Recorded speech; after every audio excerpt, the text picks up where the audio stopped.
नमस्कार दोस्तों, मैं शिवम मिश्रा एक बार फिर से अपने यूट्यूब चैनल वॉरियर जंक्शन पर आप सबका स्वागत करता हूं। दोस्तों, कल हमने एक महत्वपूर्ण टॉपिक के बारे में चर्चा की थी। वो टॉपिक था टाइगर रिजर्व के बारे में। और कल लगभग 1 घंटे की क्लास हमने टाइगर रिजर्व और प्रोजेक्ट टाइगर पर की है। उसमें से कुछ 2-4-6 बिंदु या 2-4-6 बातें रह गई थी, वो हम लोग आज की क्लास में कवर कर लेंगे। उसके बाद आज का नया टॉपिक स्टार्ट करेंगे। तो उसमें सबसे पहले आप लोगों को जो बिंदु रह गए थे, बेसिक सी बातें हैं, आप लोगों को हो सकता है कई लोगों को पता भी हो, लेकिन लिखना जरूरी है। तो हम आपको बताते हैं। पहला जो बिंदु है उसमें है भारत का सबसे बड़ा टाइगर रिजर्व। भारत का सबसे बड़ा टाइगर रिजर्व कौन सा है? भारत का सबसे बड़ा टाइगर रिजर्व कौन सा है? अगला ही बिंदु आता है आप लोगों का भारत का सबसे छोटा टाइगर रिजर्व।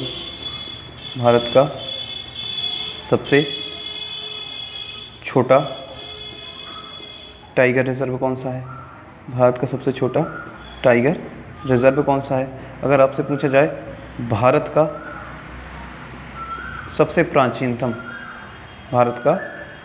टाइगर रिजर्व, यानी जैसे सबसे पहले टाइगर रिजर्व घोषित किया गया था, सबसे प्राचीनतम टाइगर रिजर्व कौन सा है, उसके बारे में आज हम बात करेंगे। और आपसे पूछा जाएगा भारत का दक्षिणतम, यानी जिसके अलावा दक्षिण में फिर कोई टाइगर रिजर्व ना हो। टाइगर रिजर्व की बात कर रहे हैं क्योंकि हम दक्षिणतम टाइगर रिजर्व कौन सा है?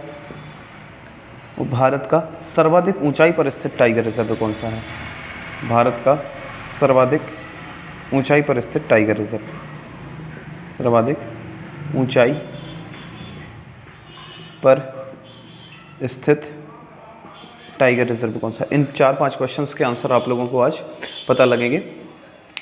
ठीक, आप लोगों को लिखना है आगे। इसी के आंसर हम आप लोगों को बताए देते हैं। भारत का सबसे बड़ा जो टाइगर रिजर्व है वो है आप लोगों का, हमने शायद कल आप लोगों को बताया भी था कि भारत का सबसे बड़ा टाइगर रिजर्व है नागार्जुन सागर श्रीशैलम। नागार्जुन सागर श्रीशैलम टाइगर रिजर्व है, जो कहाँ पर पड़ता है? आंध्र प्रदेश में पड़ता है। आंध्र प्रदेश। नागार्जुन श्रीशैलम टाइगर रिजर्व भारत का सबसे बड़ा टाइगर रिजर्व है, जो कहाँ पर है? नागार्जुन श्रीशैलम आंध्र प्रदेश में है।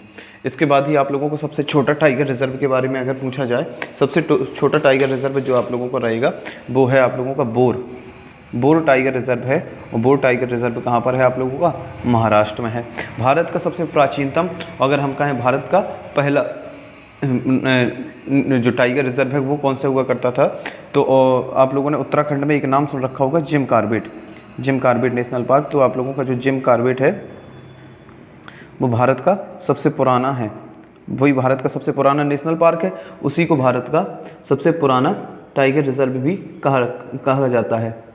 ठीक, तो आप लोगों को लिख लेना है इसमें जिम कॉर्बेट उत्तराखंड। ठीक, और भारत का दक्षिणतम अगर टाइगर रिजर्व आपसे पूछा जाता है तो इसमें आप लोगों को लिखना है कलक्कड़ मुंडन थोरई। ये आप लोगों को हमने आपको सारे के सारे नाम बताएं कि कौन से स्टेट में मुंडन थोरई है। ठीक, कलक्कड़ मुंडन थोरई जो भारत का सबसे दक्षिणतम है, वो किस स्टेट में है? तो तमिलनाडु में स्थित है। भारत का सर्वाधिक ऊंचाई पर स्थित टाइगर रिजर्व कौन सा है? तो नामदफा। और नामदफा टाइगर रिजर्व किस स्टेट में है? ये आप लोगों को बताया था हमने, अरुणाचल प्रदेश में है इस टाइगर रिजर्व की स्थिति। तो भारत का सबसे बड़ा टाइगर रिजर्व नागार्जुन श्रीशैलम है, जो कहाँ पर है? आंध्र प्रदेश में है। दूसरा, भारत का सबसे छोटा टाइगर रिजर्व जो है वो महाराष्ट्र का बोर है। भारत का सबसे प्राचीनतम टाइगर रिजर्व जिम कॉर्बेट है। और भारत का सबसे दक्षिणतम टाइगर रिजर्व कलक्कड़ मुंडन थोरई है। और भारत की सर्वाधिक ऊंचाई पर स्थित टाइगर रिजर्व कौन सा है? तो अरुणाचल प्रदेश है। और अगर आपसे पूछा जाए सबसे ज़्यादा बाघ कहाँ पाए जाते हैं, तो इसके बारे में हमने आपको कल बताया था कि सबसे ज़्यादा बाघों की संख्या कहाँ पर है? पेंच टाइगर रिजर्व में है, जो कहाँ पर है? मध्य प्रदेश में स्थित है। चलिए, तो ये आप लोगों के 5 मिनट में हम लोगों ने ख़त्म कर ली कौन सी चीज़ें जो कल की क्लास की बची थी। इसका आप जल्दी से स्क्रीनशॉट लीजिए, फिर आज का हम लोग टॉपिक स्टार्ट करते हैं।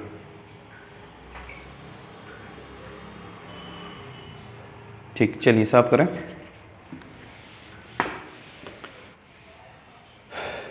ठीक, आज का जो हम लोगों का टॉपिक रहेगा वो रहेगा आप लोगों का एलिफेंट रिजर्व, यानी हाथी संरक्षण परियोजना। हेडिंग इसकी डालेंगे हम लोग, हाथी संरक्षण परियोजना। हाथी संरक्षण परियोजना। हाथी संरक्षण परियोजना के बारे में आप लोगों को आज चर्चा करनी है। और हाथी संरक्षण परियोजना, एलिफेंट रिजर्व जिसको हम लोग इंग्लिश में कह सकते हैं, इसके बारे में क्वेश्चन आप लोगों से कई बार पूछे गए हैं और पूछे जाने की संभावना आगे भी बनी रहेगी। तो हाथियों का जो संरक्षण है वो उसकी शुरुआत कब से की गई, या हम कहें जो एलिफेंट प्रोजेक्ट है इसकी स्टार्टिंग कब से की जाती है, तो इसकी 1992 से स्टार्टिंग मानी जाती है हाथी संरक्षण परियोजना, या हम कहें प्रोजेक्ट एलिफेंट। जिस तरीके से हम लोगों ने कल प्रोजेक्ट टाइगर पढ़ा, ऐसे आपसे पूछा जाएगा कि प्रोजेक्ट एलिफेंट, मार्कर चेंज करें, प्रोजेक्ट एलिफेंट। प्रोजेक्ट एलिफेंट की स्टार्टिंग कब से होती है, तो स्टार्टिंग होती है आप लोगों की 1992 से। 1992 वो साल होता है जब प्रोजेक्ट एलिफेंट की स्टार्टिंग की जाती है। एलिफेंट प्रोजेक्ट को चलाने का उद्देश्य क्या हुआ करता था, एलिफेंट प्रोजेक्ट चलाने का उद्देश्य क्या हुआ करता था, तो उद्देश्य हमने आपको बताया था, एक तो भाई वन्य जीवों का संरक्षण करना ही सबसे बड़ा उद्देश्य है, और वन्य जीवों में हाथी को स्पेशली बताना है या बनाना है, तो उसके लिए हाथियों का संरक्षण, हाथियों का संरक्षण, एक तो हाथियों को बचाना क्योंकि शिकार से, दूसरा हाथियों के दांतों का अवैध व्यापार, है ना, अवैध व्यापार को रोकने से, यानी अवैध व्यापार पर नियंत्रण, अवैध व्यापार को नियंत्रित करने के उद्देश्य से इसको चलाया गया। दूसरी चीज़ जो हुआ करती थी वो मानव एवं वन्य जीवों के बीच, मानव एवं वन्य जीवों के बीच, वन्य जीवों के बीच के संघर्ष को क्या करना, बीच संघर्ष को कम करना। मानव एवं वन्य जीवों के बीच में जो संघर्ष हो रहा है, संघर्ष कम करना। संघर्ष होने का मतलब है जो हम लोग कभी हमारी वजह से, यानी मनुष्य की वजह से जानवरों को नुकसान पहुंचता है, या कभी उल्टा होता है यानी जानवरों की वजह से मनुष्य को नुकसान पहुंचता है। इन दोनों ही कंडीशंस में जो संघर्ष हो रहा है, उस संघर्ष को कम करने के उद्देश्य से और हाथी को बचाने के उद्देश्य से, हाथियों की गिरती संख्या को कम करने के उद्देश्य से प्रोजेक्ट एलिफेंट स्टार्ट किया गया था 1992 में। और इसका जो आप लोगों की जो परियोजना जब चलाई गई थी उसको गजमते नाम से चलाया गया था। जो इस प्रोजेक्ट का नाम क्या दिया गया था, अगर आपसे पूछा जाए तो किस नाम से चलाई गई थी, तो गजमते के नाम से चलाई जा रही थी यह परियोजना, गजमते परियोजना के नाम से चलाई जा रही थी एलिफेंट रिजर्व। लेकिन ये गजमते आप लोगों की गजमते के नाम से ज़्यादा फेमस ना होकर हाथी संरक्षण परियोजना के नाम से ज़्यादा फेमस है। वर्तमान में यह परियोजना अगर देखा जाए, वर्तमान में यह परियोजना अगर पूछा जाए आपसे, वर्तमान में यह परियोजना भारत के लगभग 16 राज्यों में, भारत के जिस तरीके से हम लोगों ने कल आप लोगों को हर एक राज्य के टाइगर रिजर्व के बारे में बताया, ऐसे ही आज हम लोग हाथी रिजर्व के बारे में, एलिफेंट रिजर्व के बारे में बात करेंगे। वर्तमान में यह परियोजना भारत के लगभग 16 स्टेट और यूटी दोनों को मिलाकर 16 स्टेट और यूपी में फैले हुए हैं। और भारत में इस परियोजना के तहत टोटल कितने 32 एलिफेंट रिजर्व की स्थापना की जा चुकी है, 32 एलिफेंट रिजर्व की स्थापना की जा चुकी है। हर एक मतलब किसी न किसी स्टेट में कहीं ना कहीं जहाँ जहाँ पर आवश्यकता पड़ी है वहाँ पर क्या बना दिए गए हैं, हाथियों के लिए संरक्षण के लिए एलिफेंट रिजर्व बना दिए गए हैं। ठीक, इसके साथ ही आप लोगों को इसमें आप 1992 में स्टार्टिंग की गई है। उद्देश्य क्या था वो हमने आपको बता दिया। इस परियोजना का नाम किससे नाम से चलाई गई थी और इस परियोजना में वर्तमान में कितने एलिफेंट रिजर्व हैं, तो 32 एलिफेंट रिजर्व के बारे में बताया गया है। इसके साथ ही हम आप लोगों को बता दें एलिफेंट जो रिजर्व की शुरुआत है, ऐसे लिखेंगे एलिफेंट रिजर्व, प्रोजेक्ट एलिफेंट लिख सकते हैं हम लोग सीधा। प्रोजेक्ट एलिफेंट की शुरुआत कहाँ से की गई, प्रोजेक्ट एलिफेंट जो कब स्टार्ट किया गया था 1992 में। प्रोजेक्ट एलिफेंट की शुरुआत, प्रोजेक्ट एलिफेंट की शुरुआत कब से, तो आप लोगों को पता है 1992 में की गई थी। लेकिन हम लोगों को यहाँ समय नहीं, क्या लिखना है, जगह लिखनी है कि जगह कहाँ से की गई थी। तो सिंह भूमि झारखंड से की गई थी। कई बार पेपर में पूछा जा चुका क्वेश्चन है कि प्रोजेक्ट इसकी एलिफेंट की शुरुआत कहाँ से की गई है, सिंह भूमि। और सिंह भूमि नामक जगह कहाँ पड़ती है, झारखंड में। झारखंड में आप लोगों ने एक पठार का नाम सुन रखा होगा, छोटा नागपुर का पठार। छोटा नागपुर के पठार में जब आप साउथ ईस्ट की तरफ देखेंगे तो एक आप लोगों को एक खनिज संपदा की दृष्टि से बड़ा ही महत्वपूर्ण क्षेत्र दिखाई देता है, जिसको हम लोग क्या कहते हैं, सिंह भूमि कहते हैं। उसी सिंह भूमि से इसकी स्थापना की गई थी। इसके बाद हम लोग आगे चलते हैं और आपको बता दें कि जो हाथी को बचाने के लिए, पहले हम उन सब बातों की चर्चा कर रहे हैं जो महत्वपूर्ण है। हाथी को बचाने के लिए या हाथियों के प्रति लोगों में जागरूकता उत्पन्न करने के लिए, उनके प्रति सहानुभूति जागृत करने के लिए हमने हाथी को वर्ष 2010 में हमने क्या किया है, ऐसे लिखेंगे 22 अक्टूबर 2010। अगर आपसे तारीख भी पूछ दे तो 22 अक्टूबर 2010 को हम लोगों ने क्या कर दिया है, हाथी को राष्ट्रीय विरासत पशु घोषित किया है। राष्ट्रीय विरासत पशु के रूप में हमने क्या कर दिया है, घोषित किया है, राष्ट्रीय विरासत पशु। जिस तरीके से हम लोगों नेशनल एनिमल आपका बाघ है, तो बाघ को मारने पर क्या होता है, कानून है या उसके लिए सज़ा भी मिल सकती है। ऐसे ही अब हमारा राष्ट्रीय विरासत पशु कौन है, हाथी। हाथी को पकड़ना, हाथी को मारना, हाथी को शिकार करना, हाथी के दांतों का व्यापार करना, इन सब पर अब कानून लागू रहेगा। और यदि कोई इस तरीके की गतिविधि करता है तो उसको क्या मिलेगी, सज़ा का प्रावधान रहेगा। ये आप लोगों की चर्चा है किसके संबंध में, आप लोगों का किसके, हाथी के स्टार्टिंग में। अच्छा, राष्ट्रीय विरासत पशु इसको घोषित कर दिया गया 2010 में। आपसे पूछा जाएगा एलिफेंट डे कब मनाया जाता है, एलिफेंट डे कब मनाया जाता है, तो आप लोगों को हम बता दें, यहाँ पर लिखे दे रहे हैं एलिफेंट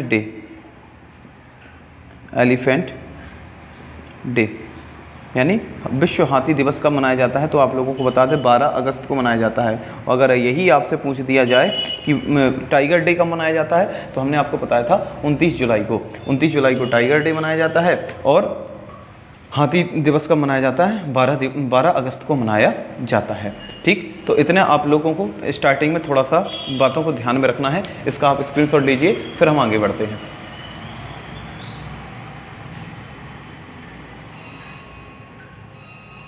ठीक, चलिए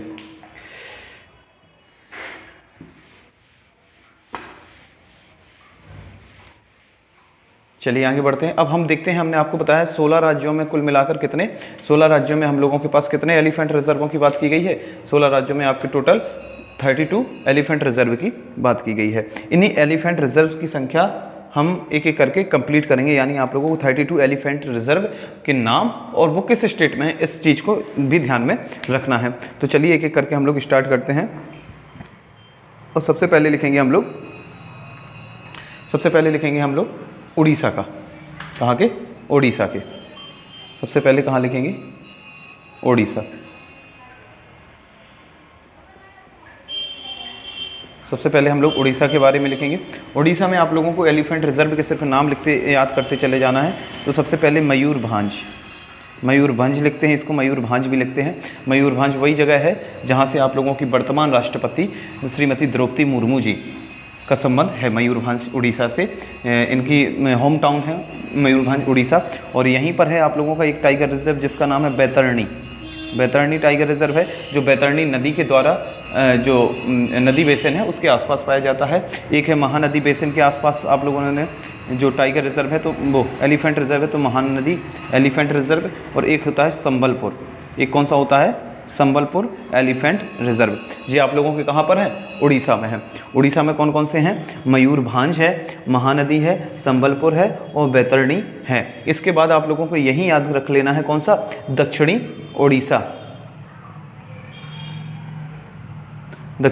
उड़ीसा के बारे में आप लोगों को यही लिख लेना है, दक्षिणी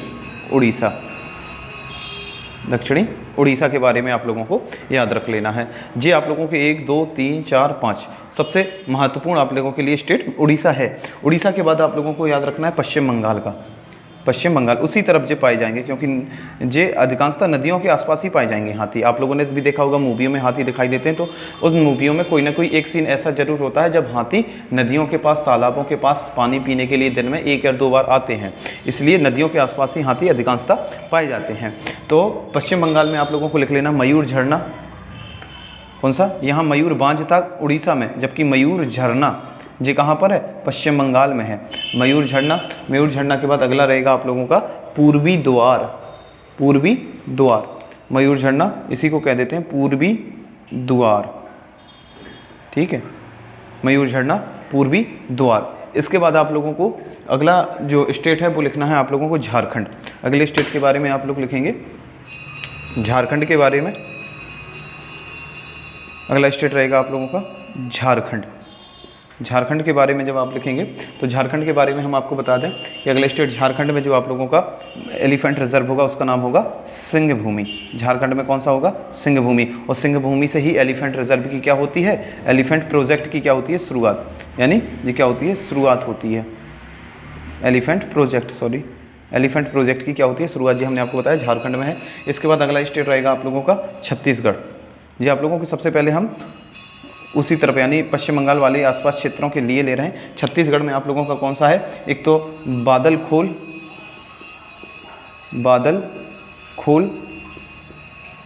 बादलखोल, साथ में इसी तमोर पिंगला, एक ही नाम है जी आप लोगों का, बादलखोल तमोल पिंगला। इसी तमोल पिंगला को अभी 53 में आप लोगों के बाघ अभ्यारण्य यानी टाइगर रिजर्व में शामिल करने की बात की गई है। यहाँ तमोल है, तमोर नहीं है, तमोल।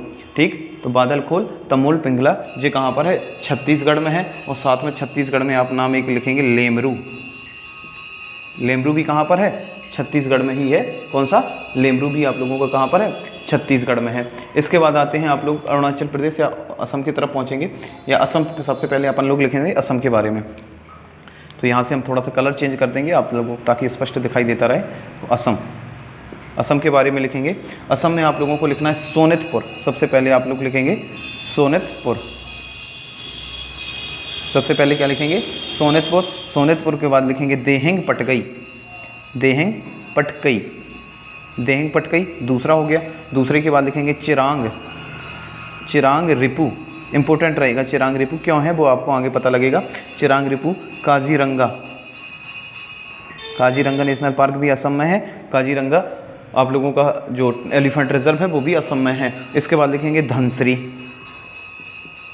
धनसिरी, धनसिरी नदी है जो आप लोगों की असम में होते हुए पश्चिम बंगाल वो असम में होते हुए कहाँ पर, बांग्लादेश में चली जाती है। असम हो गया। असम के बाद आप लोगों को लिखना अरुणाचल प्रदेश, अरुणाचल प्रदेश। आप लोग शॉर्ट में लिखे दे रहे हैं हम, आप पूरा समझ लेना। अरुणाचल प्रदेश। अरुणाचल प्रदेश में जो आप लोगों के रहेंगे, एक तो रहेगा कामेंग, कौन सा रहेगा, कामेंग। अरुणाचल प्रदेश में कौन सा रहेगा, एक तो रहेगा कामेंग, और दूसरा लिखते हैं हम लोग इसको दक्षिणी अरुणाचल, दक्षिणी अरुणाचल। वैसे दक्षिणी अरुणाचल लिखने की ज़रूरत आप लोगों को होगी नहीं, क्योंकि अरुणाचल में लिख के आ जाएगा तो आपका काम बन जाएगा। दक्षिणी अरुणाचल को रहने देते हैं हम लोग। इसके बाद लिखेंगे मेघालय। मेघालय में आप लोगों को पता है सबसे महत्वपूर्ण चीज़ मेघालय की अगर कोई है तो वहाँ पर स्थित पहाड़ियाँ हैं, और उन्हीं पहाड़ियों के अगर मेघालय से ज़्यादा भी हम कहें कि उन पहाड़ियों का नाम लिया जाता है तो ये कोई बड़ी बात नहीं होगी, क्योंकि जितना ज़्यादा फेमस मेघालय नहीं है, मेघालय से ज़्यादा वहाँ की पहाड़ियाँ स्थित हैं, फेमस हैं। और उस फेमस पहाड़ियों में ही एक एलिफेंट रिजर्व है जिसको कहा जाता है गारो पहाड़ी, और गारो खासी जयंतिया ही वहाँ की महत्वपूर्ण पहाड़ी हैं, जो मानसून के लिए भी महत्वपूर्ण है, जो आप लोगों की किसके लिए, पठार के लिए भी महत्वपूर्ण है, और आप लोगों को नॉर्थ ईस्ट स्टेट में होने की वजह से तो महत्वपूर्ण है ही हैं। ठीक, इसके बाद मेघालय के बाद आप लोगों को लिखना है कर्नाटक। मेघालय के बाद आप लोगों को क्या लिखना है, कर्नाटक के बारे में। मेघालय के बाद लिखेंगे आप लोग कर्नाटक। कर्नाटक में लिखेंगे आप लोग मैसूर और डंडेली, मैसूर डंडेली, मैसूर और डंडेली जी कहाँ पर रहेंगी आप लोगों की, कर्नाटक में रहेंगी। मैसूर और डंडेली कहाँ पर है आपकी, कर्नाटक में है। इसके बाद अगला लिखना है आप लोगों को, मैसूर और डंडेली रहेगी। कर्नाटक के बाद अगला लिखेंगे आप लोग केरल। केरल में हमने आपको कल पेरियार और पेराम्बिकुलम टाइगर रिजर्व बताए थे, अब केरल में वायनाड एलिफेंट रिजर्व है। आप लोगों ने एक मूवी देखी होगी बाघी, बाघी मूवी में केरल के कुछ सीन हैं वहाँ पर, इसीलिए हाथी भी आप लोगों को देखने को मिलते हैं। तो वायनाड, नीलाम्बुर,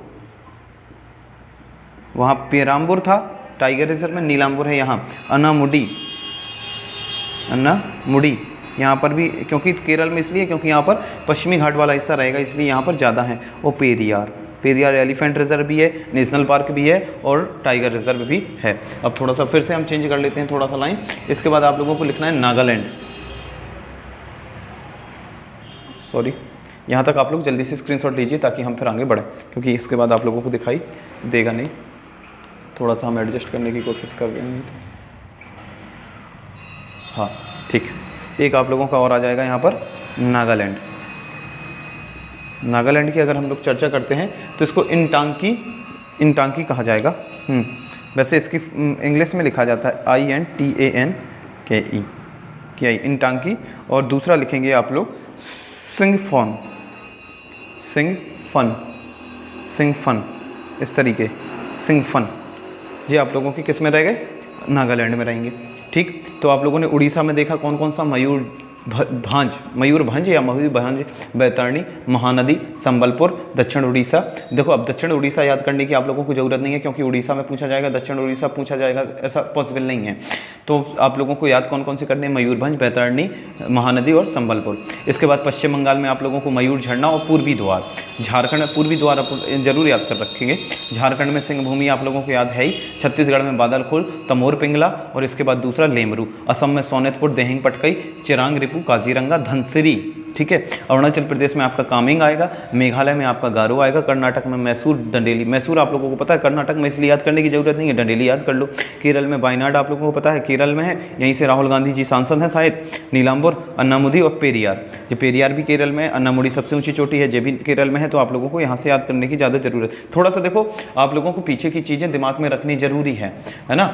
टाइगर रिजर्व हुए, नेशनल पार्क हुए, इन सबको आप लोग रटें तो रट नहीं सकते हैं, बस बार बार आप पढ़ेंगे तो आप लोगों को पहचान बन जाएगी कि कहाँ पर है। नागालैंड इंटांकी या सिकफन कहाँ पर है, नागालैंड में। चलिए इसके आगे बढ़ते हैं हम लोग।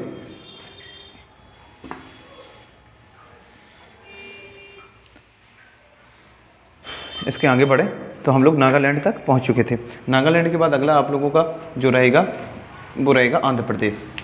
आंध्र प्रदेश, थोड़ी पहले तमिलनाडु लिखते हैं, आंध्र प्रदेश, तमिलनाडु, कोई भी लिख लो आप। आंध्र प्रदेश लिखे दे रहे, आंध्र प्रदेश। आंध्र प्रदेश में जो है वो कौन सा है, रॉयल एलिफेंट रिजर्व है। कौन सा है, royal elephant reserve. Andhra Pradesh में कौन सा है, रॉयल एलिफेंट रिजर्व है।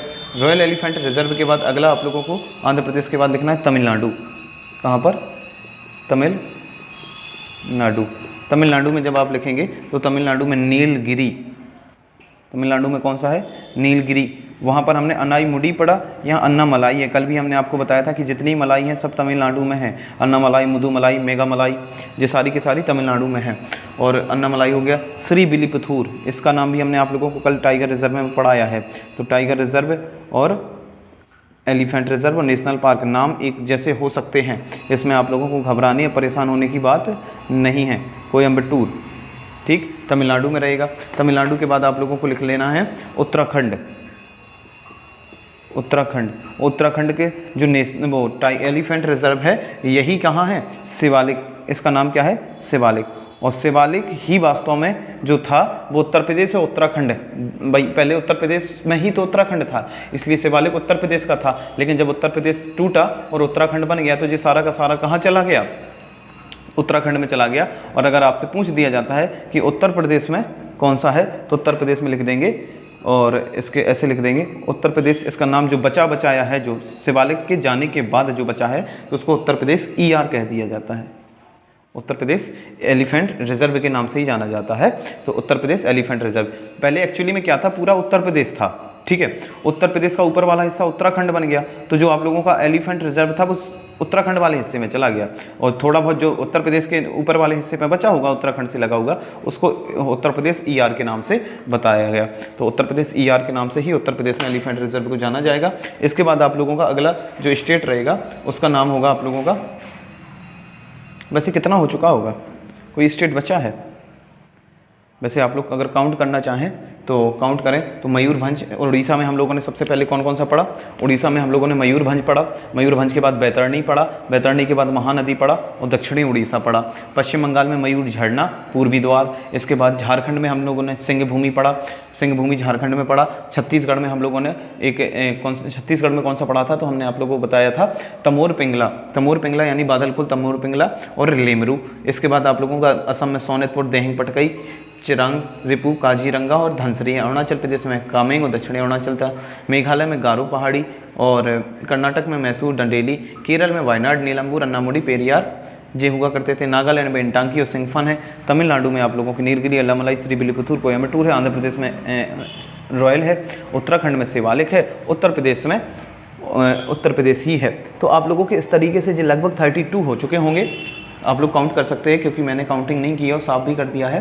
तो आप लोग टोटल 32 हो चुके होंगे आप लोगों के क्या, एलिफेंट रिजर्व। इन एलिफेंट रिजर्वों में आप लोगों को कुछ एक दो बातें और भी महत्वपूर्ण हैं जो नोट करने की ज़रूरत है। आपसे पूछा जाएगा भारत का प्रथम एलिफेंट रिजर्व, आपसे पूछा जाएगा। जो हमने अभी टाइगर रिजर्व के बारे में जैसे कुछ महत्वपूर्ण बिंदु लिखवाए, ऐसे पूछ देते हैं भारत का पहला, भारत का पहला एलिफेंट रिजर्व कौन सा है? तो आप बता देंगे सिंह भूमि है।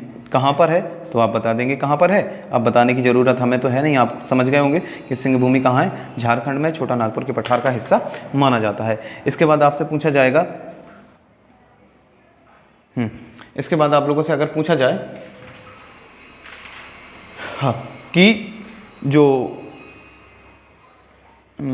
हाँ इसके संबंध में, जैसे हम लोगों ने कल चर्चा की थी टाइगर के संबंध में कि सर्वाधिक टाइगर की संख्या कहाँ है, तो मध्य प्रदेश में। दूसरा किसका नंबर आया था? कर्नाटक का। अगर ऐसे एलिफेंट यानी हाथियों की संख्या पूछा दिया जाए तो आप लोग लिखेंगे 2017 की रिपोर्ट के अनुसार, 2017 की रिपोर्ट जो हाथी की गणना हुई है रिपोर्ट के अनुसार, 2017 की रिपोर्ट के अनुसार, क्योंकि अभी फिर उसके बाद के आंकड़े हम लोगों के सामने अभी तक तो नहीं आए हैं, तो 2017 की रिपोर्ट के अनुसार सर्वाधिक हाथी कहाँ पर हैं?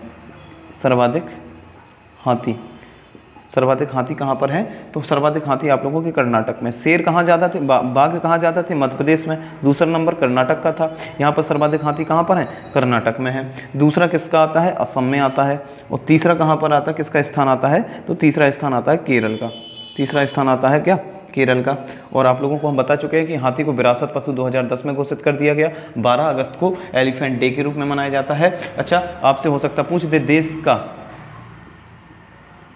देश का पहला हाथी अभ्यारण्य किसको घोषित किया गया था?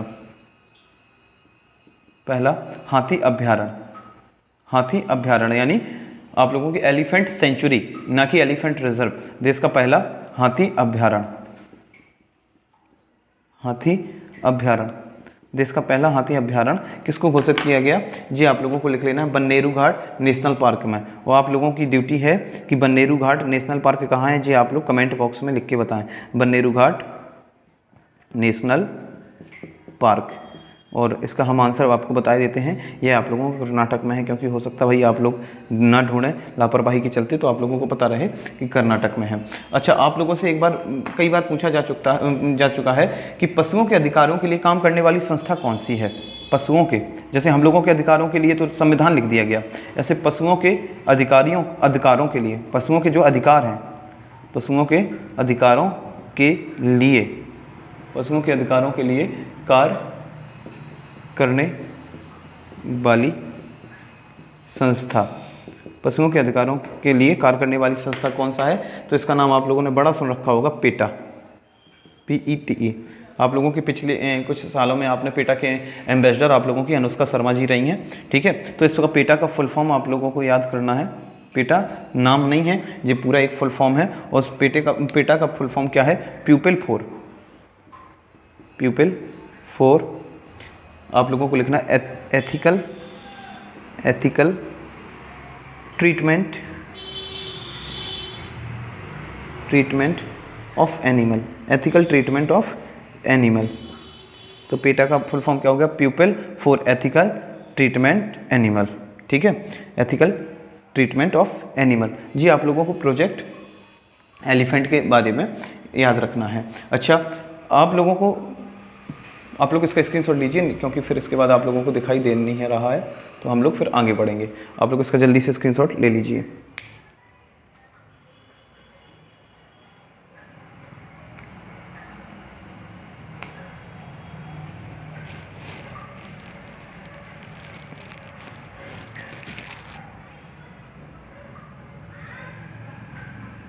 चलिए,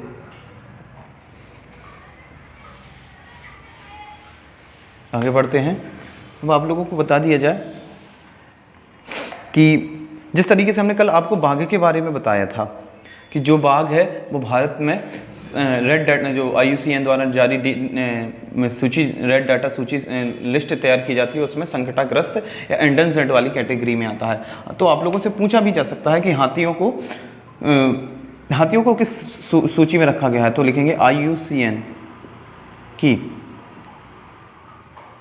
रेड डाटा लिस्ट में हाथियों की IUCN की रेड डाटा लिस्ट में हाथी को किस सूची में रखा गया है? तो देखो, हाथी दो क्षेत्रों के हाथी बड़ा फेमस हैं।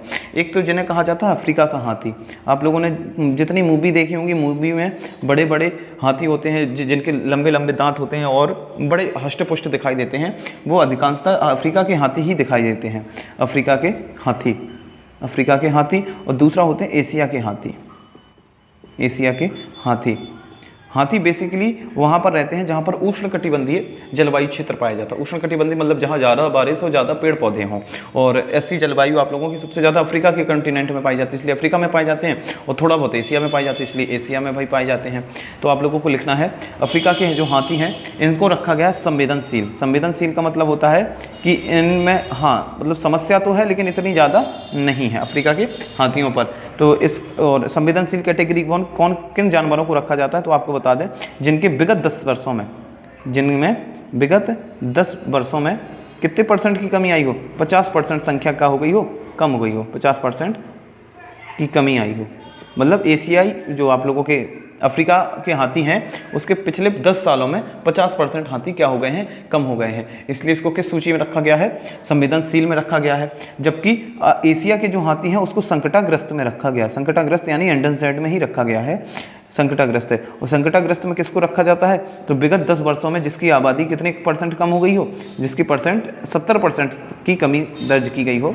तो ऐसे तो हम लोगों के जो एशिया के हाथी हैं वो संकटाग्रस्त में आते हैं, जबकि अफ्रीका के हाथी किस में आते हैं, संवेदनशील उसमें आते हैं। अगर आपसे पूछा जाए विश्व हाथी दिवस कब मनाया जाता है, तो आप लोगों को तो बता दिया 12 अगस्त होता है, लेकिन 12 अगस्त 2017 आप लोगों की इम्पोर्टेंट रहेगा। 12 अगस्त 2017 यानी हाथी दिवस के अवसर पर ही प्रधानमंत्री नरेंद्र मोदी जी द्वारा एक भाई आप लोगों के हम कहें पर्यावरण वन एवं जलवायु परिवर्तन मंत्रालय के द्वारा किसकी शुरुआत की गई, हाथियों के संबंध में एक नए अभियान की शुरुआत की गई जिसको कहा जाता है गज यात्रा अभियान। तो हो सकता है आप लोगों से पूछा जाए कि गज यात्रा की शुरुआत कब से की गई, गज यात्रा अभियान की शुरुआत कब से की गई, तो आप लोगों के 12 अगस्त 2017 से की गई। यह टोटल कितने स्टेटों में होनी है, तो टोटल 12 राज्यों में, 12 ऐसे स्टेट जो हाथियों के लिए इंपॉर्टेंट है। हाथियों के लिए जैसे हमने आपको बताया उड़ीसा हो गया, पश्चिम बंगाल हो गया, झारखंड हो गया, छत्तीसगढ़ हो गया, है ना, और आपका कहें हम इधर नीचे केरल हो गया, आप लोगों का तमिलनाडु हो गया, आंध्र प्रदेश हो गया। ऐसे कुछ स्टेट रहेंगे जहाँ जहाँ पर हाथियों की क्या है, संख्या अच्छी खासी है, वहाँ पर इनको जोड़ा जाएगा।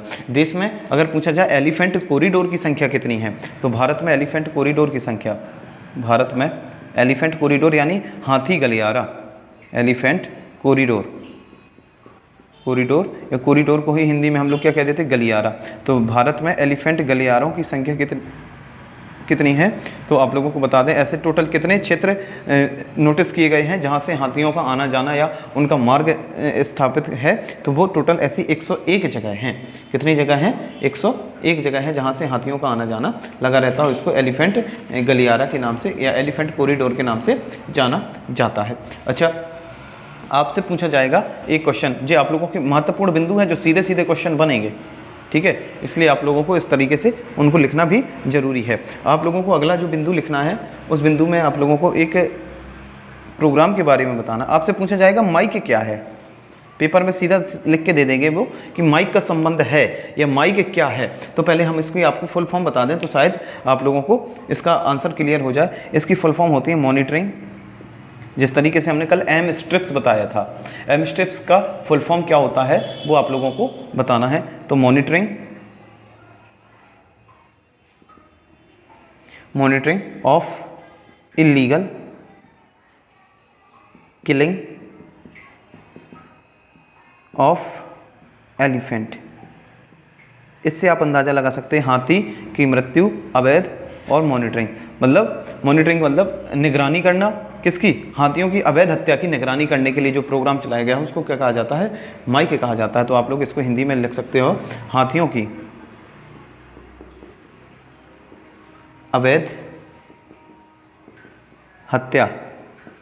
हत्या की निगरानी कार्यक्रम की निगरानी हेतु चलाया गया प्रोग्राम है जी माइक। इसकी शुरुआत कब की गई थी, 2003 में, क्योंकि आप लोगों को पता है हाथी का जो दांत होता है, हाथी के जो दांत होते हैं उसका जो सफ़ेद भाग होता है उसको एरेविल कहा जाता है। एरेविल, हाँ बिल्कुल एरेविल कहा जाता है। उससे आप लोगों के खिलौने, मूर्तियाँ और तमाम सारी महत्वपूर्ण चीज़ें बनाई जाती हैं, इसलिए उसके हाथी के दांतों का क्या किया जाता है, व्यापार किया जाता है, बड़े ही महंगे बेचे जाते हैं। तो और जब किसी के दांत भाई तोड़े जाएँ तो इससे हाथियों को कई बार नुकसान होता है, कई बार तो इस तरीके से उनकी पहले हाथियों को शिकार किया जाता है, उनको मार के गिरा दिया जाता है, बाद में उनके दांतों को आरी से काट कर ले जाते हैं। तो इस तरीके से हाथियों के जीवन पर बहुत सारी समस्याएं थीं और उन समस्याओं में हाथी की मृत्यु हो रही थी, हत्या की जा रही थी और इन हत्याओं से परेशान होकर एक प्रोग्राम चलाया गया 2003 में, जिसको माइक दे दिया गया, monitoring of illegal killing of elephant. यह माइक प्रोग्राम भारत के सभी एलिफेंट रिजर्व में तो नहीं है, कुछ गिने चुने में है जिनके हम आप लोगों को नाम दिखाई दे रहे हैं। एक तो है आप लोगों का चिरांग रिपू, यही आप लोगों से हमने बताया था कि ये आप लोगों का इंपोर्टेंट होने वाला है, तो हम आपको बता दें कौन सा है, चिरांग रिपू पहला है। दूसरा है आप लोगों का देहिंग पटकई, और ये दोनों ही कहाँ पर हैं, तो हम आपको बता दें ये दोनों ही अभी हमने आपको 2 मिनट पहले ही बताए हैं, ये दोनों कहाँ पर हैं, असम में हैं, देहिंग पटकई। इसके बाद आता है पूर्वी द्वार, पूर्वी द्वार, इसके बारे में हमने आपको बताया है कि यह कहाँ पर है, पश्चिम बंगाल, पश्चिम बंगाल के पूर्वी द्वार में। ठीक, इसके बाद आप लोगों को लिखना है देमाली, इसके बाद चौथा रहेगा आप लोगों का देमाली, जो कहाँ पर है, अरुणाचल प्रदेश में है, अरुणाचल प्रदेश में देमाली। इसके बाद आप लोगों को अगला लिखना है गारो पहाड़ी, गारो पहाड़ी हमने आपको अभी चर्चा की थी कि कहाँ की पहाड़ियाँ उसके स्टेट से भी ज़्यादा फेमस हैं, तो मेघालय की, तो गारो पहाड़ी मेघालय।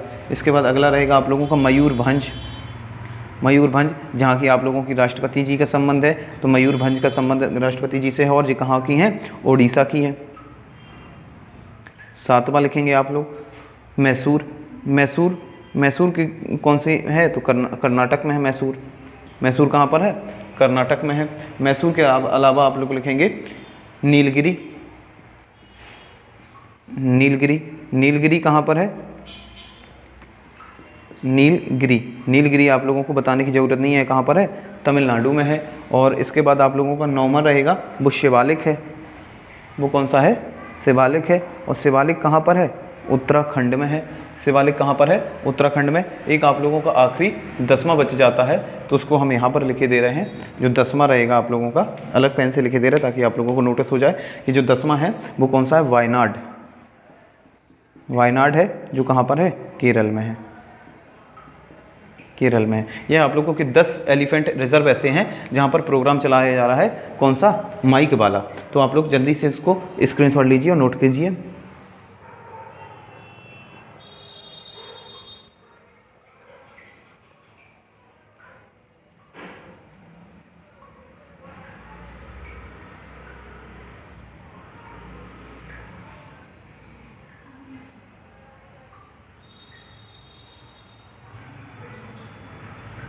चलिए ठीक, इसको साफ कीजिए। और अभी हम आप लोगों को एक बहुत ही महत्वपूर्ण विषय के बारे में बताने वाले हैं, जो आप लोगों के लिए करंट का विषय भी है और महत्वपूर्ण भी है, और शायद सुन के आप लोगों को भी बड़ा आश्चर्य हो और आश्चर्य के साथ साथ हम लोग के दिमागों के बारे में थोड़ा सा आइडिया लगे। इसका एक प्रोजेक्ट है, एलिफेंट से ही संबंधित है, जिसको हम लोग कहा जाता है प्रोजेक्ट रीहब। इस प्रोजेक्ट का नाम है रीहब, या रीहैब भी कह सकते हैं, हैबिटेट से, ठीक है, प्रोजेक्ट रीहब। इसकी शुरुआत कब की गई, मार्च 2021 में। इसकी शुरुआत कब की गई, मार्च 2021 में की गई थी, कर्नाटक के द्वारा, कर्नाटक में इसकी शुरुआत की गई, क्योंकि कर्नाटक में ही सबसे ज़्यादा क्या है, हाथी हैं। आप लोगों ने कई बार सोशल मीडिया पे कुछ वीडियो वायरल देखे होंगे कि सोशल मीडिया में कि कभी हाथी क्या होता है, मानव की बस्तियों में घुस आता है, मानव की बस्तियों में घुस आता है और वो मानव के घरों को, इंसानों को, उनके मतलब तमाम सारी फसलों को नुकसान पहुँचाता है। तो हाथी जब नुकसान पहुँचाते हैं, यानी आप लोग देखेंगे कि एक जगह क्या है, जंगल है ना, और जंगल से एलिफेंट क्या होते हैं, बाहर निकल आते हैं, एलिफेंट निकल के बाहर चले जाते हैं, वो कहाँ पर आ जाते हैं, बस्तियों में, है ना, वो कहाँ आ जाते हैं, इन बस्तियों में आ जाते हैं। एलिफेंट इन बस्तियों को क्या करते हैं, नुकसान पहुँचाते हैं, ठीक है। एलिफेंट क्या करते हैं, इन बस्तियों को नुकसान पहुंचा देते हैं। अब इन बस्तियों को बचाने के लिए, जो बस्तियां कहाँ की हैं समझ लो, ऐसे समझ लो कि ये कर्नाटक की हैं, इसलिए कर्नाटक के लोगों ने अपनी बस्तियों को एलिफेंट यानी हाथी के द्वारा पहुंचाए जाने वाले नुकसान से बचने के लिए यहाँ की गवर्नमेंट ने क्या किया है, एक बाड़ टाइप का बनाया है। बाड़ टाइप का बनाने का मतलब एक बाउंड्री बना दी है, एक बाउंड्री इस तरीके से बना दी जाएंगी जो जंगल से थोड़ा सा लिमिटेड एरिया तक तो होगी जहाँ तक हाथी आ सकता है। अच्छा, कोई बाउंड्री ऐसी है जो हाथी को तोड़ सकती है, तो कहा जाता है ना कि हाथी कभी कभी चींटी से हार जाता है, यानी बहुत छोटी चीज़ से भी हार जाता है। तो जो बाउंड्री भी ठीक वैसी है। इस बाउंड्री में आप लोगों की किसको बैठाया जाएगा, मधुमक्खियों को। किसको बैठाया जाएगा, मधुमक्खियों। यानी यहाँ पर कुछ इस तरीके का प्रोजेक्ट या इस तरीके की व्यवस्था लगाई जाएगी जिसमें मधुमक्खियों का पालन किया जाता हो, जिसमें क्या किया जाता हो, मधुमक्खियों का पालन किया जाता हो। इस तरह की व्यवस्था लगा दी जाएगी, यानी मधुमक्खियों की बाढ़ लगाई जाएगी। और जब भी हाथी आएगा तो मधुमक्खियों का सामना पहले करना पड़ेगा, और मधुमक्खी क्या होंगी, फिर हाथी को परेशान करेंगी। तो हाथी अपने जंगल में अपनी जान बचाने के लिए कहाँ वापस चला जाएगा, आपका बस्तियों में चला जाएगा। अब जब बस्तियों में चला जाएगा, जंगल में चला जाएगा, अपनी जान बचाने के लिए हाथी वापस कहाँ चला जाएगा, जंगल में आया, मधुमक्खी से टकराया, मधुमक्खियों ने खदेड़ दिया, तो कहाँ चला गया, जंगल में। तो इससे फ़ायदा क्या होगा, पहला फ़ायदा तो बस्तियाँ बच गई। दूसरा क्या है कि आप लोगों का हाथी को भी लोगों के द्वारा नुकसान नहीं पहुँचाया जाएगा। और तीसरी क्या चीज़ है कि यहाँ पर जो मधुमक्खियाँ हैं, मधुमक्खी का पालन भी हम लोग कर सकते हैं। यदि हाथी परेशान नहीं करे तो मधुमक्खी शहद पालन भी हो सकता है। तो इसको हम आपको बता दें, जो मार्च 2021 के में कर्नाटक सरकार के द्वारा चलाया गया था प्रोजेक्ट रीहैब, और इसको किसने चलाया था, तो आप लोगों की खाद्य और ग्रामोद्योग आयोग के द्वारा चलाया गया था, जो राष्ट्रीय शहद मिशन का एक उप मिशन है। राष्ट्रीय शहद मिशन का एक उप मिशन की तरह काम करेगा। शहद मिशन मतलब शहद का उत्पादन करना। तो शहद का उत्पादन ने कहा हम कि जंगल के आसपास भाई पेड़ होंगे, मधुमक्खी मिल जाएंगी, यहाँ पर आप लोग मधुमक्खी अपना छत्ता भी लगा सकती है। हाथी आएंगे तो उनसे बचाव हो जाएगा बस्तियों का, मधुमक्खी पालन हो जाएगी, हाथी भी सेफ, इंसान भी सेफ। यही तो हम लोगों के लिए अच्छा है। इसके बाद आप लोगों को लिखना है, आमेर में एक कुंडा ग्राम है। आमेर में एक कुंडा ग्राम है, अगला बिंदु लिखेंगे इसी में आप लोग। ये कुछ ऐसी चीज़ें हैं जो आप लोगों से पेपर में पूछे जाने के चांसेस बने रहते हैं, क्योंकि हम लोग इसको इग्नोर कर देते हैं या हम लोग उतना महत्व नहीं देते हैं, लेकिन पेपर में इसी तरीके के क्वेश्चन जो नए इनोवेशन होते हैं वहीं से क्वेश्चन बना दिए जाते हैं। तो आप लोगों की बताएं, आमेर जो है राजस्थान में है, जगह का नाम आमेर के कुंडा ग्राम। आमेर के कहाँ पर, कुंडा ग्राम। आमेर के कुंडा ग्राम जो कहाँ पर पड़ता है, जयपुर राजस्थान में। जो कहाँ पड़ता है, जयपुर राजस्थान में। आमेर के कुंडा ग्राम यानी जो कहाँ पर है, जयपुर राजस्थान में। क्या किया गया है, एशिया का तीसरा एवं भारत का पहला एलिफेंट विलेज बनाया गया है। ठीक है, यहाँ पर क्या बनाया गया, आमेर के कुंडा ग्राम में जो जयपुर में है, यहाँ पर एशिया का तीसरा मतलब और भी ऐसे कंट्री होंगी जहाँ पर बनाए जा चुके होंगे। एशिया का तीसरा एवं भारत का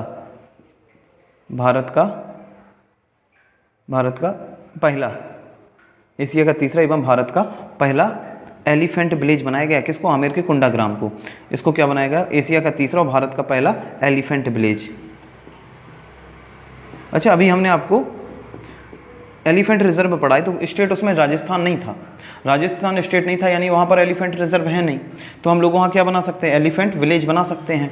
और तो अब जब वहाँ हाथी नहीं है तो विलेज कैसे बनाएंगे, हाथी कहीं से लाना पड़ेगा। तो आप लोगों को बताया जाएगा कि एलिफेंट विलेज में जो हाथी आएंगे, एलिफेंट विलेज के लिए जो आप लोगों के हाथी आएंगे वो कहाँ से आएंगे, कोट्टूर केरल से बनाया जाएगा।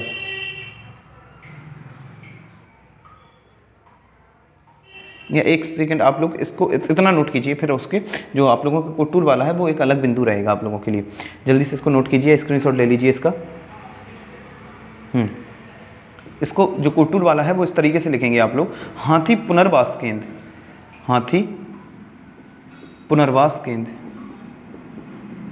हाथी पुनर्वास केंद्र रिहेबिटेट किया जाएगा। हाथी पुनर्वास केंद्र जी कहाँ पर है, कोट्टूर केरल में रहेगा, कोट्टूर केरल में। एक बार अभी पेपर में शायद रेलवे का कोई पेपर था, रेलवे के पेपर में एक क्वेश्चन पूछा जा चुका है। हम आप लोगों को यहाँ से ऊपर से साफ करके बताए दे रहे हैं।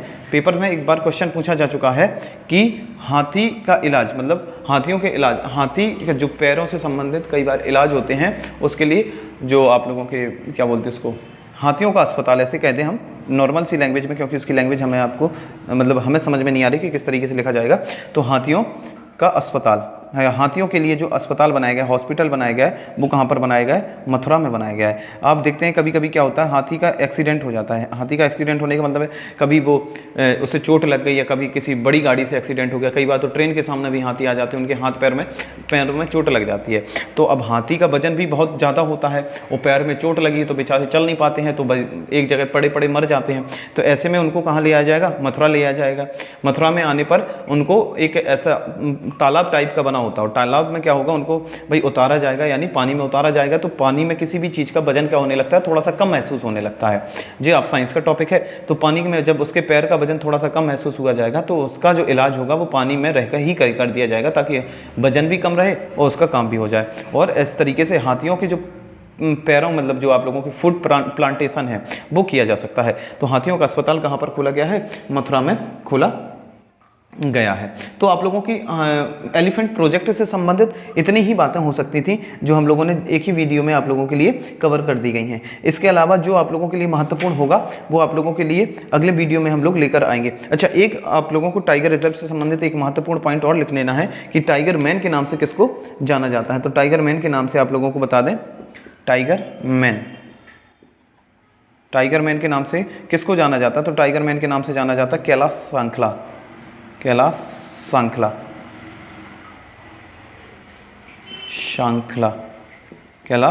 सांखला को टाइगर मैन के नाम से जाना जाता है।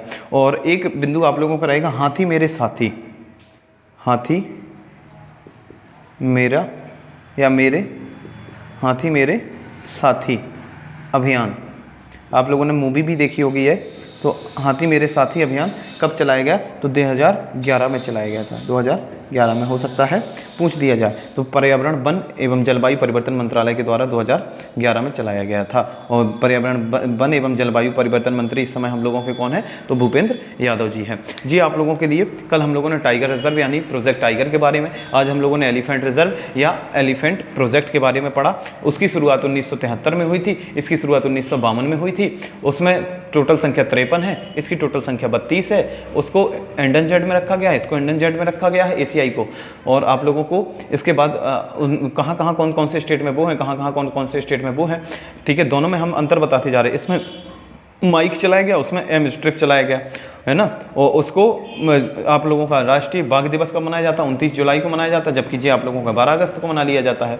तो इस तरीके से आप लोगों को टाइगर रिजर्व और एलिफेंट रिजर्व के 2 परफेक्ट वीडियो मिल चुके हैं। इन वीडियो को आप पढ़ने के बाद एलिफेंट रिजर्व हो या टाइगर रिजर्व हो, इसमें किसी भी तरह की आप लोगों को कोई समस्या नहीं रहेगी। आपसे पूछा जाएगा सबसे ज़्यादा टाइगर कहाँ है? मध्य प्रदेश में है, ठीक है। हालांकि अभी IFSR रिपोर्ट जो होगी, यानी इंडियन स्टेट फॉरेस्ट रिपोर्ट जो होगी, उसके बारे में हम लोग डीप डिस्कशन करेंगे, संख्या के बारे में, और नए आंकड़े आएंगे आप लोगों के सामने। 2021 का जो हाल ही फिलहाल में 2022 में रिलीज़ की गई थी, तो उसके बारे में हम लोग डीप अध्ययन करेंगे। तब तक आप लोग इन दोनों वीडियो को ही कंप्लीट करके रखिए। और यह वीडियो आप दोनों पेपर देने वाले, चाहे वो यूपी PCS का पेपर हो या बंदर होगा, दोनों के लिए महत्वपूर्ण है। और इसी के साथ हम आपसे विदा चाहते हैं, और आप लोगों से मदद के लिए कहेंगे कि आप लोग चैनल को सब्सक्राइब करें, वीडियो को शेयर कर दिया करें। और जितने भी आप लोगों के दोस्त ऐसे हैं जो आज नहीं तो कल, और आप लोगों को एक चीज़ और बता दें कि यह जो टॉपिक है, यानी जो पर्यावरण पढ़ाई जा रही है आप लोगों को, यह ना सिर्फ इन दोनों पेपर के लिए ही ज़रूरी है ना, कि हम कहें सिर्फ इन दोनों को टारगेट करके पढ़ाया जा रहा है। तो टारगेट का मतलब है कि इनके सामने रख के, हम इनको सामने रख के पढ़ाया जा रहा है। यूपी PCS को सामने रख के पढ़ाया जाएगा तो छोटे पेपर तो सारे के सारे कवर हो जाएंगे ना। तो इसमें आप लोग यूपी टेट हो गया, है ना, यूपी टेट हो गया, सी टेट हो गया आप लोगों का, है ना, इसके बाद सुपर टेट हो गया आप लोगों का। और आप लोगों के जितने भी सब्जेक्ट, जिन जिन पेपर में पर्यावरण आनी है या GK GS आनी है, वो सारी चीज़ें आप लोगों को इस पर्यावरण सब्जेक्ट में कंप्लीट करा दी जाएंगी। इसलिए कोशिश करिए कि आप लोग अपने सभी साथी दोस्त जो आने वाले समय में या इस साल 2023 का या 2024 में पेपर देने वाले हो, चाहे वो यूपी PCS का हो या यूपी टेट वगैरह का हो, जहाँ भी पर्यावरण का पेपर आता हो, वहाँ पर जो आप लोगों की वीडियो है, इन वीडियो से डायरेक्ट सीधे सीधे सवाल आप लोगों को देखने को मिलेंगे। तब तक के लिए धन्यवाद, जय श्री राम। और आप लोग हमारे चैनल जो है वॉरियर जंक्शन को सब्सक्राइब कर लीजिए, क्योंकि इस पर आने वाले समय में और भी अच्छे अच्छे वीडियो आते रहेंगे जो आप लोगों को बहुत ही महत्वपूर्ण और सटीक इन्फॉर्मेशन देंगे। जय श्री राम, थैंक यू।